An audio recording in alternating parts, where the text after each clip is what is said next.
Minister of Defense Bang Chol Kon Balok with Bang Dictor Paul Nangamayok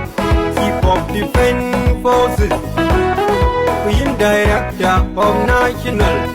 Security Service Bang Chay Mayor Wagaria Lak Chap Mukir Mayadit Kwan Wad Men Chap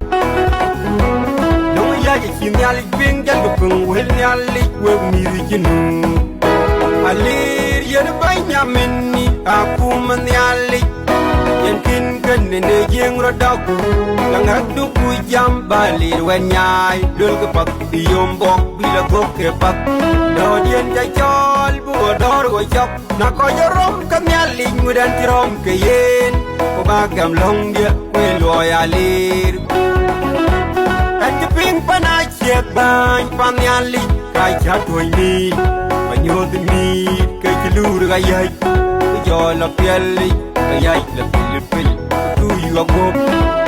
nala pai kwar yo galet go daim legen ke gindor jinuben arian ma kwendi kai koi kenyande arek makudi di chilong ya nyai gam go banyameni Aku mengyalik ran jola lir long yak panay bai pangyalik rol du cheping nyal Bai chiếc chi mai ping gol tu ni yak Waga gam long du wa po jala yung Ya dol kulwel chukurun na lir Waga chiếc bang di bang